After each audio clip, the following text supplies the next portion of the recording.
ओम शांति। 4/7/2022 के ईश्वरीय महावाक्य हैं।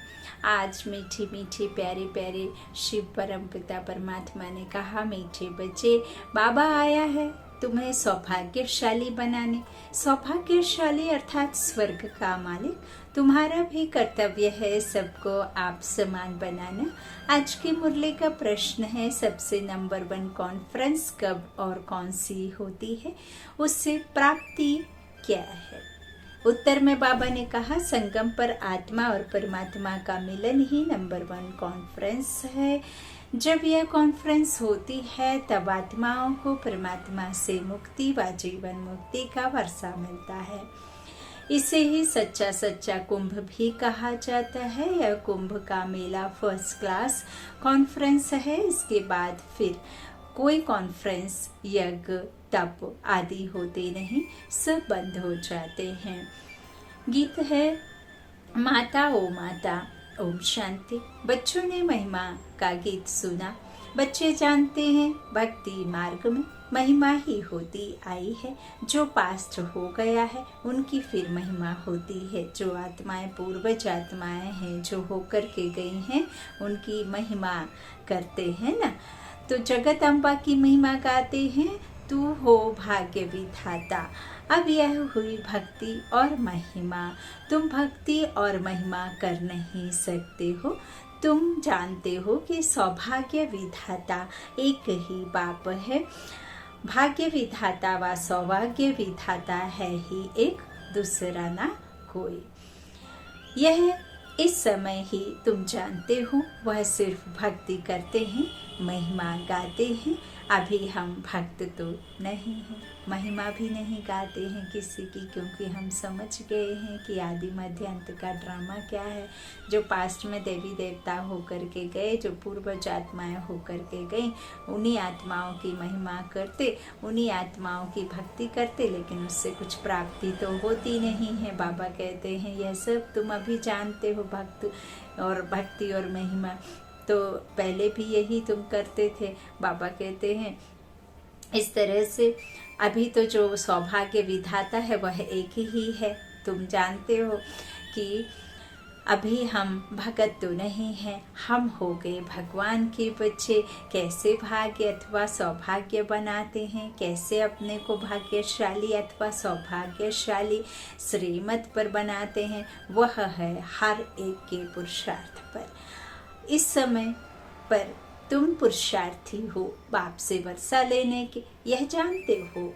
सभी बच्चों को एक बाप से ही वर्षा लेना है। अब पिता से ही तो मिलेगा ना धन दौलत। तो भाग्यशाली व सौभाग्यशाली अथवा सौभाग्य विधाता तुम हो, क्योंकि माँ बाप के बच्चे हो। तुम्हारा भी यह कर्तव्य है हर एक मनुष्य को भाग्यशाली सौभाग्यशाली बनाना। सौभाग्यशाली अर्थात स्वर्ग के मालिक बने। 100% भाग्यशाली जो हैं वह स्वर्ग के मालिक बनते हैं। उनमें भी फिर नंबरवार हैं। सूर्यवंशी को ही सौभाग्यशाली कहेंगे। त्रेता में 2 कला कम हो जाती हैं तो उन्हें स्वर्ग नहीं कहेंगे, उनको सूर्यवंशी नहीं कहेंगे, वह चंद्रवंशी में आ जाते हैं। बच्चे तो जानते हैं कि हमको तो 100% सौभाग्यशाली बनना है। सूर्यवंशी में प्रिंस प्रिंसेस बनना है। यह ईश्वरीय कॉलेज है ना। ईश्वर है विश्व की रचयिता, यह है ही विश्व का मालिक बनने का कॉलेज। ईश्वर पढ़ाते हैं, कहते हैं मैं तुमको पढ़ाता हूँ, महाराजाओं का महाराजा बनाता हूँ। यह है तुम्हारी पढ़ाई के ऊपर। जो जितना पढ़ता है वह औरों को भी ऐसे ही पढ़ाएंगे, ऐसे ही सौभाग्यशाली बनाएंगे। तुम बच्चों का धंधा ही यह है, शिव बाबा है सिखलाने वाला। बाकी सब ब्रह्मा सरस्वती ब्राह्मण बच्चे सब सीखते हैं। ब्रह्मा ब्राह्मणियाँ जानती हैं, ब्राह्मण ब्राह्मणियाँ जानते हैं। हम फिर सो देवता बनेंगे। इस समय भारत का कोई धर्म है नहीं, देवता धर्म को जानते ही नहीं। धर्म को ना जानना गोया इरिलीजियस है। धर्म में ताकत होती है। देवी देवता धर्म वाले जब कब होते हैं देवी देवता धर्म वाले? सतयुग में ना। तो बाबा कहते हैं कि देवी देवता धर्म वाले जब सतयुग में थे तो अथाह सुख था, अभी तो है कलयुग, तो यहाँ तो अथाह दुख है। पुरुषार्थ कर सतयुग में आना है, जीवन मुक्त बनना है, जीवन बंध का त्याग करना है, स्वर्ग को याद करना है। याद कहो या योग कहो, बात एक ही है, योग को ही कहा जाता है कम्युनियन, मिलाप। तुम्हारा योग है ही एक श्री बाबा से, दूसरे से कम्युनियन है ही नहीं सिवाय एक शिव बाबा के, तो उसको ही याद करो।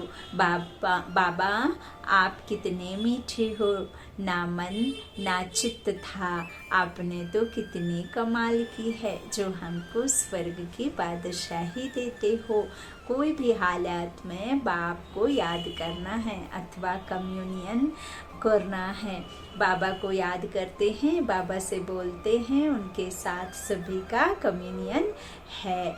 जब आफत आती है तब कहते हैं हे भगवान इनकी आयु बड़ी करो, अर्जी हमारी मर्जी बाबा आपकी। तो यह कम्युनियन हुआ ना।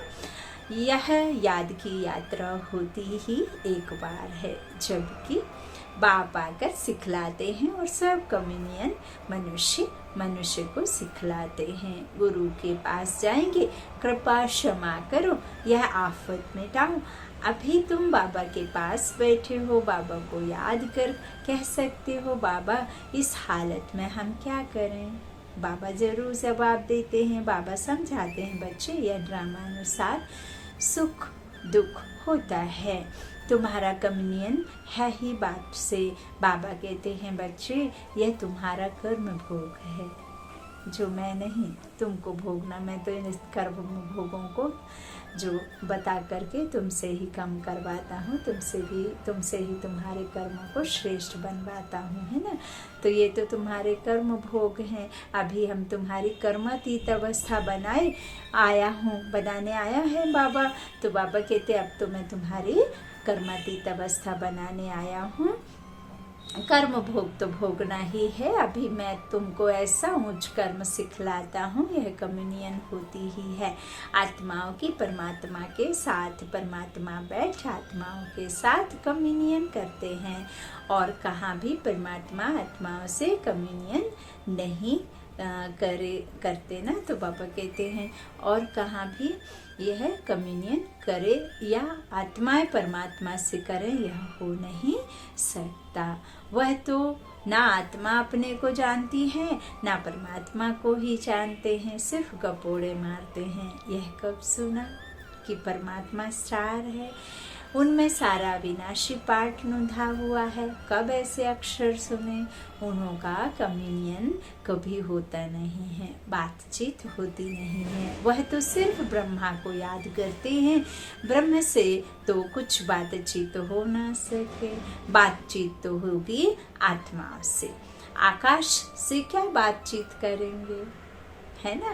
तो आत्माएं जो महातत्व में रहती हैं वह यहाँ साकार में पाठ बजाने आती हैं शरीर को लेकर। तो बाकी निर्वाण धाम में क्या कम्युनियन करेंगे, क्या वार्तालाप करेंगे, क्या किसी से सवाल जवाब होगा? कुछ तो नहीं। वह तो तत्व है ना, रहने का जगह है ना। तो कम्युनियन होती है परमात्मा के साथ, आत्मा ही बोलती है सुनती है इन ऑर्गन्स से। तो बाबा कहते आत्माएं जो महातत्व में रहती हैं वह यहाँ पाठ बजाने आती हैं। बाकी निर्वाण धाम में क्या कम्युनियन करेंगे, वह तो तत्व है ना। कम्युनियन होती है परमात्मा के साथ, आत्मा ही बोलती है सुनती है इन ऑर्गन्स से। आत्मा बिगर तो शरीर कुछ काम कर ना सके, दोनों एक दूसरे से अलग हुए तो ना शरीर काम का है और ना ही आत्मा। तो बाबा कहते हैं यह एक काम कर ना सके, यह आत्माओं की परमात्मा के साथ कम्युनियन एक ही बार होती है, जिसकी ही महिमा है आत्माएं और परमात्मा अलग रहे बहुकाल। अब संगम युग में बिछड़े फिर कब मिलेंगे? इसी संगम पर अपने परमात्मा से मिलन होगा ना आत्मा का। इसीलिए कहते हैं आत्मा और परमात्मा अलग रहे बहुकाल। अभी कम्युनियन होता है, बस फिर कभी होता ही नहीं। देवताओं की कम्युनियन होती है क्या? वह तो कभी याद भी नहीं करते ईश्वर को। अभी तुम बच्चे जानते हो हम आत्माओं का कनेक्शन है ही बाप से, बाप को ही सब याद करते हैं। हे पतित पावन आओ, आत्मा ने कहा परम पिता परमात्मा को, जो इस समय शरीर में प्रवेश है उनको कहते हैं शांति देने वाला दाता। हम फिर शांति धाम में कैसे आवे? बाप कहते हैं बच्चे मुझे सुख शांति का वर्षा देने कल्प कल्प आना पड़ता है। याद भी करते हैं पतित पावन आओ, तो बाप बैठ बच्चों को समझाते हैं बच्चे अब मेरे पास आना है। आत्मा पर पापों का बोझ बहुत है, आत्मा को ही भोगना पड़ता है। शरीर धारण कराए सजा देते हैं, तब तो आत्मा को फील होगा ना, नहीं तो कैसे फील होगा? शरीर को चोट लगने से आत्मा को दुख होता है ना। पुण्य आत्मा पाप आत्मा कहा जाता है, परंतु मनुष्यों में ज्ञान है नहीं कि मैं आत्मा कम्युनियन सब आत्माओं के साथ होती है। आत्मा ही सारा खेल करती है। आत्मा शरीर के साथ कहती है मेरे 7 बच्चे हैं, मेरा घर है, मेरा परिवार है, मेरा गाड़ी है, बंगला है ना। परमपिता परमात्मा निराकार है, कहते हैं मैं इस शरीर में आया हूँ, मुझे इतने बच्चे हैं। कहते हैं कि नहीं, तो कितने बच्चों का दादा बनता हूँ? हिसाब किया जाए। परम पिता परमात्मा ब्रह्मा द्वारा मनुष्य सृष्टि रचते हैं। अच्छा, ब्रह्मा किसका बच्चा? शिव बाबा का। यह बुद्धि में रहता है। परम पिता ब्रह्मा द्वारा सृष्टि रचते हैं। ब्रह्मा क्रिएटर नहीं है, क्रिएटर निराकार शिव परमात्मा को ही कहेंगे। वह आकर प्रजापिता ब्रह्मा द्वारा अडॉप्ट करते हैं। बच्चे बच्चे कहते रहते हैं, अभी यह बातें तुम समझते हो। वह भी सभी की बुद्धि में एक रस नहीं बैठता है। बाप ही बरसा देंगे, लायक बनाएंगे। बाप को याद करो। इसको ही भारत का प्राचीन योग कहा जाता है। योग लगाने वाले के साथ लगाना है ना, तो बाबा कहते हैं यह प्राचीन योग है, क्योंकि कल्प में एक बार ही आकर राजेश्वर है ना, जो राजयोग सिखाने वाला, वही आकर के बताता है ना कि मुझसे योग लगाओ, है ना। तो ये राजयोग है, इससे हमें राज्य प्राप्त होता है परमात्मा से योग लगाने से, उनसे जुड़ने से। तो फिर इससे ही भी कर्म विनाश होंगे, फिर अंतमति सोगति हो जाएगी, याद से ही निरोगी बनेंगे। अब ऐसा नहीं कि अभी का कोई रोग बिल्कुल एकदम चट से खत्म हो जाएगा, नहीं बाबा। तो आयु लंबी होने और निरोगी बनने की, धन धान्य से संपन्न होने वाली बात जो कहते हैं वो स्वर्ग की बात बाबा ज्यादा करते हैं, ना कि इस कलयुग की। यहाँ तो आपके कर्म भोग आपको भोगने ही है, चाहे जैसे भी निकले, है ना। तो याद से ही निरोगी बनेंगे, आयु बड़ी हो जाएगी। पुरुषार्थ से प्रारब्ध मिली हुई है। सतयुग के मालिक वह कैसे बने, यह कोई भी नहीं जानते हैं। महिमा गाते रहते हैं, अर्थ कुछ भी नहीं समझते। कितनी पूजा करते हैं, यात्राएं करते हैं, यहाँ तो बिल्कुल शांति है। बल बाप ज्ञान का सागर है, परंतु कहते हैं यह तो सेकंड की बात है। सिर्फ मुझे याद करो तो वर्षा तुम्हारा है ही। मन मना भव, मध्याजी भव। बाकी है डिटेल के समझाने, वह भी कितने समय से देते रहते हैं। वह लोग कितनी कॉन्फ्रेंस करते रहते हैं, रिलीजियस कॉन्फ्रेंस बुलाते हैं, योग की कॉन्फ्रेंस बुलाते हैं, सब फालतू हैं। सेकंड में जीवन मुक्ति देने वाला है ही एक बाप। आत्माओं और परमात्मा की जब कॉन्फ्रेंस होती है तब आत्माओं को परमात्मा से मुक्ति मिलती है। गाया भी जाता है आत्मा परमात्मा अलग रहे बहुकाल। सुंदर मेला कर दिया जब सतगुरु मिला दलाल। बाप ही आकर नई दुनिया रचते हैं, लायक बनाते हैं। सबसे नंबर 1 कॉन्फ्रेंस यह है। इनमें कुंभ का मेला, इसको ही फिर कुंभ का मेला कहते हैं। कुंभ संगम को कहा जाता है। यह संगम का मेला फर्स्ट क्लास कॉन्फ्रेंस है, जबकि आत्माओं से परमात्मा आकर मिलते हैं। सेकंड में जीवन मुक्ति मिलती है। इसके बाद फिर कोई कॉन्फ्रेंस यज्ञ तप आदि कुछ होते नहीं, सब बंद हो जाते हैं। तुम्हारी कॉन्फ्रेंस कैसी नंबर 1 है? आत्मा और परमात्मा की। आत्मा जीव में प्रवेश करने से जीवात्मा बनती है। कहते हैं मैं इनमें प्रवेश ना करूं तो अपना परिचय कैसे दूं? बाबा कहते हैं। और त्रिकालदर्शी व स्वदर्शन चक्रधारी कैसे बनाऊं? तुम कहते हो हम स्वदर्शन चक्रधारी बनते हैं, मनुष्य नहीं समझते। विष्णु के साथ कृष्ण को भी पा देते हैं। गीता में कृष्ण का नाम दिया है, नहीं तो चक्र की बात है ही नहीं। तुमको बैठ सृष्टि के आदि मध्य अंत का राज समझाते हैं। यह कॉन्फ्रेंस कितने का फर्स्ट क्लास है। और जो भी कॉन्फ्रेंस करते हैं वेस्ट ऑफ टाइम है। सबसे अच्छी कॉन्फ्रेंस यह है जीवात्माओं और परमात्मा की। जीवात्मा याद करती है परमात्मा को तो जरूर जीव में आएंगे ना, नहीं तो बोलेंगे इससे। यह कॉन्फ्रेंस सबसे अच्छी है। जो परमपिता परमात्मा आकर सर्व को सद्गति देते हैं। पतित आत्माओं के साथ जरूर पतित पावन ही कॉन्फ्रेंस होगी। पतित पावन की ही होगी कॉन्फ्रेंस, तब तो पावन बनाएंगे। कितनी सहज समझने की बातें। उत्तम ते उत्तम योग है आत्माओं का परमात्मा के साथ। सो भी परमात्मा खुद आकर सिखलाते हैं, माँ में कम याद करो। हे जीव की आत्माओं, मुझ अपने पारलौकिक बाप के साथ योग रखो तो तुम्हारे सारे विकर्म विनाश होंगे। जबकि आत्माएं सब परमात्मा से मिलती हैं तो जरूर परमात्मा आकर वर्षा देंगे। सर्व का सद्गति दाता, जीवन मुक्ति दाता वह बाप ही है। ऐसी बातें और कोई तो सुनाते नहीं। तुम सुनाएंगे तो कहेंगे और तो किसी से ऐसी बातें सुनी नहीं। तुम तो बहुत अच्छा समझाते हो। यह बातें तो शास्त्रों में भी नहीं है, परंतु शास्त्रों में कहाँ से आए? बाप कहते हैं सेकंड में जीवन मुक्ति। शास्त्रों से क्या सीखेंगे? बाबा है कालों का काल। बच्चों को ले जाते हैं, जरूर आएंगे तब तो पावन बनाकर ले जाएंगे। तुमको पावन बना रहे हैं। सतयुग में सब पावन है। जरूर संगम पर आया होगा। बाबा कहते जरूर संगम पर आया होगा पावन बनाने। अब तुम बच्चे जानते हो यह कल्प का संगम है। बाप आए हैं तुम्हारा कम्युनियन अपने साथ कराते हैं। कहते हैं मैं साधारण ब्रह्म तन में आया हूँ। यह दादा कोई ब्रह्मा नहीं था, वह भल असुल ब्राह्मण थे, परंतु वह छोड़ दिया। अब ब्रह्मा द्वारा रचना रचनी है तो ब्रह्मा चाहिए।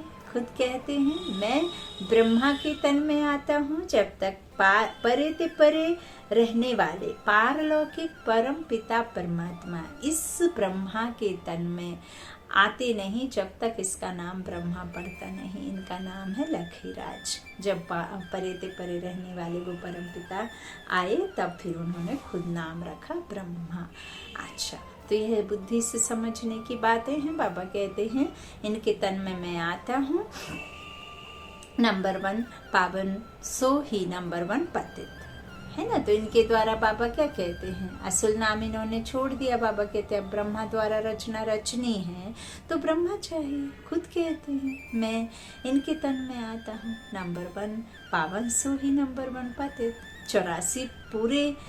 84 जन्म पूरे लिए तो पावन बनेगा ना, फिर फरिश्ता बनते हैं। तत्व ब्राह्मण सो देवता बनेंगे। जिसका जास्ती पुरुषार्थ चलता वह जास्ती ऊंच पद पाएंगे। तुम सब कल्याणकारी हो ना, सिर्फ एक बाबा थोड़े ही करते हैं। खुदाई खिदमतगार तो बहुत चाहिए ना। तुम ऑन गॉड फादरली सर्विस पर हो। अंग्रेजी अक्षर बहुत अच्छा है। वह भल हेवन में जाते नहीं हैं, गाते हैं ना, स्थापन करता हेवनली गॉड फादर है। मुसलमान बहिश्त कहते हैं, अलग अलग है ना।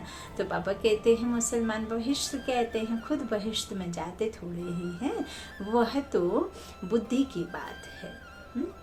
यह सब जो भी बाबा बातें समझाते हैं यह तो बुद्धि में धारणा करने की बातें हैं ना। जब तक आप प्रैक्टिकल में इसे स्वरूप में नहीं लाएंगे तब तक आप दूसरों को प्रैक्टिकल में इस सब का भेद नहीं समझाएंगे, इस ना बाबा के राज का और इस सृष्टि के राज का, तब तक कोई नहीं समझेगा ना। तो बाकी जो कहते हैं, लेकिन वो ऐसे थोड़ी है कि बहिष्ठ में चले जाते हैं ना। बाबा कहते हैं ये सब बुद्धि की बातें हैं। स्वर्ग भारत था, अभी नर्क है। हेवन स्थापन करने वाला बाप के सिवाय कोई हो ना सके। हेल का अंत आए तब तो फिर बाप आकर हेवन में ले जावे। हेल में ही बाप को आना पड़ता है हेवन का मालिक बनाने। अभी तुम दोजख और बहिष्ठ के बीच में बैठे हो, और तो सभी हैं ही दोजख में। सिर्फ तुम बच्चे ही अपने पुरुषार्थ से बहिष्ठ में जाते हो, इसलिए तुमको बहुत खुशी होनी चाहिए। अच्छा, मीठी मीठी सी कीलादे बच्चों प्रति माता पिता बाप दादा का याद प्यार और गुड मॉर्निंग। रूहानी बाप की रूहानी बच्चों को नमस्ते। हम रूहानी बच्चों के रूहानी माता पिता बाप दादा को याद प्यार और गुड मॉर्निंग। शुक्रिया बाबा, मीठे बाबा, प्यारे बाबा, सबका साथी सबका सहारा। धारणा के लिए मुख्य सार पहला बाबा ने कहा, एक बाप से ही सच्चा कम्युनियन माना योग रखना है। बाप से ही दिल की वार्तालाप करने हैं, मन से मन की बातें, परमात्मा से मन की बातें। बाप के सामने ही अपनी बात रखनी है, किसी देहधारी के सामने नहीं रखनी है। देखिए, यदि हम किसी देहधारी के सामने बात रखते हैं तो एक की कई गुना बनती हैं बात, और ज़्यादा बहस में बढ़ती, और मन से खुद से उस ईश्वर से बात करेंगे तो बहस नहीं बल्कि उसका सॉल्यूशन मिलता है ना। तो देहधारी के सामने अपनी बात नहीं रखनी है। दूसरा, खुदाई खिदमतगार बन सबको बहिष्ठ में चलने का रास्ता बताना है, सबका कल्याणकारी बनना है। सर्व कल्याणकारी बाप के संतान क्या करेंगे? मास्टर सर्व कल्याणकारी हुए ना, तो सबका कल्याणकारी बनना है। अच्छा, आज का वरदान बाबा ने दिया, ब्राह्मण जीवन में सदा सुख देने और लेने वाले अतीन्द्रिय सुख के अधिकारी भव। जो अतीन्द्रिय सुख के अधिकारी हैं वे सदा बाप के साथ सुखों के झूले में झूलते हैं। उन्हें कभी यह संकल्प नहीं आ सकता कि फलाने ने मुझे बहुत दुख दिया। उनका वायदा है, ना दुख देंगे ना दुख लेंगे। अगर कोई जबरदस्ती भी दे तो भी उसे धारण नहीं करते। ब्राह्मणात्मा अर्थात सदा सुखी। ब्राह्मणों का काम ही है सुख देना और सुख लेना। वे सदा सुख में, संसार में रहने वाली सुख स्वरूप आत्मा होंगी। आज का स्लोगन है, नम्र बनो तो लोग नमन करते हुए सहयोग देंगे। नम्र बनो तो लोग नमन करते हुए सहयोग देंगे। अच्छा, ओम शांति। शुक्रिया बाप दादा, शुक्रिया आप सभी के स्नेह का, शुक्रिया। शांति, गुड